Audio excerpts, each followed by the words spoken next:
যে নেয়ামত তোমাকে আল্লাহ থেকে দূরে সরায়, ওই নেয়ামতের যে বিপদ ভালো, যে বিপদ তোমাকে আল্লাহর দিকে ধাবিত করে। তোমরা জেনে রাখো, দুনিয়ার জীবনটা খেলা, খেলতামাশা, ভ্রম, মিছে মায়া। এবং দুনিয়ার জীবন হচ্ছে একে অপরের সাথে প্রাচুর্যের প্রতিযোগিতা। দুনিয়ার জীবনটাকে আল্লাহ বলছে, বাবা হ্যাঁ দিল হায়াত দুনিয়া ইল্লা মাতাউল গুরুর।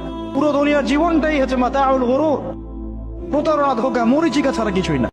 কারণ তুমি দিনে একটা বারো আল্লাহকে বলো না আস্তাগফিরুল্লাহ ওয়া আতুবু ইলাইহি। খেয়াল করে দেখবা, কোরআন তেলাওয়াত শুনে তোমার চোখ দিয়ে কখনো পানি পড়ে না। কখনো কি খেয়াল করেছো যে কোরআন তেলাওয়াত তোমার সামনে দিন রাত করা হচ্ছে, তোমার চোখ দিয়ে এক ফোঁটা পানি বের হচ্ছে না? কেন বের হচ্ছে না? কারণ তোমার ভিতরে সেই পরিশুদ্ধ হৃদয়টা নাই, তাসকিয়া, নূরটা নাই।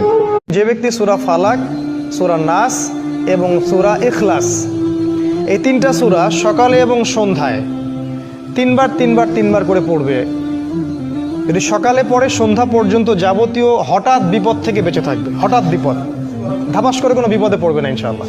তিন শ্রেণীর মানুষের জন্য নবী সাল্লাল্লাহু আলাইহি ওয়াসাল্লাম অভিশাপ দিয়েছেন। অভিশাপ, এক শ্রেণী তারা যারা বৃদ্ধ পিতামাতাকে পেয়েছে, তাদের সেবা যত্ন করে জান্নাত লাভ করতে পারে নাই। যে দৃশ্যটা দিন দিন বাড়ছে, পিতামাতাদের খেদমত করাটাকে এখন আমরা ফরজ বলে মনে করি না, বরং আমরা স্ত্রী সন্তানের খেদমতটাকে ফরজ বলে মনে করি। যত দিন যাচ্ছে দেখবেন বৃদ্ধাশ্রমের সংখ্যা বাড়ছে।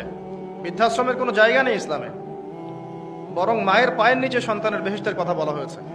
পিতার সন্তুষ্টিতেই সন্তানের জান্নাত জাহান্নাম নির্ধারণ হবে, এমনটা বলা হয়েছে। এই শ্রেণীর মানুষের জন্য অভিশাপ, ধ্বংস। নবী সাল্লাল্লাহু আলাইহি ওয়াসাল্লাম ধ্বংসের দোয়া করেছেন।